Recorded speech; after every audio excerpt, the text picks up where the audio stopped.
Red রোডে নামাজ বন্ধ, পালন হবে যোগ দিবস। দেখুন কি বলছে।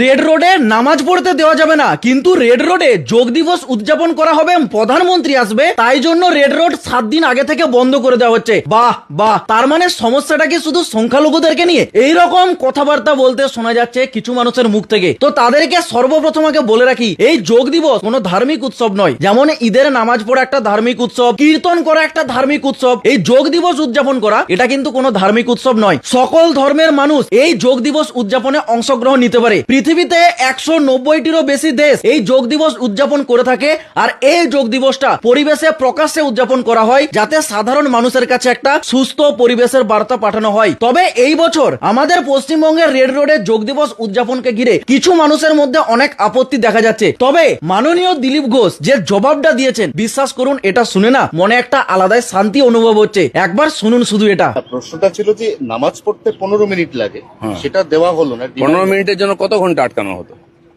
আর ওনারা কে? হরিদাস পাল, তাদের জন্য রাস্তা আটকানো হবে? প্রাইম মিনিস্টারের জন্য আটকাবে, চিফ মিনিস্টারের জন্য আটকাবে? এটা ঠিকই আছে। বছরে তো একবার উনি আসছেন, কত বছর পরে আসছেন? আর 107 বছর ধরেই তো অন্যায় করা হয়েছে। এক বছরে এমনি দম বন্ধ হয়ে যাচ্ছে। যান বাংলাদেশে, পাকিস্তান চলে যান, এখানে নামাজ পড়ুন, কেউ বলবে না। এখানে চলবে না এইসব।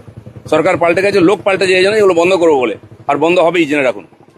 যদি এটা শুনে ভালো লেগে থাকে তাহলে ভিডিওটাকে অবশ্যই শেয়ার করে দেবেন। এটুকুই বলার ছিল। জয় শ্রীরাম।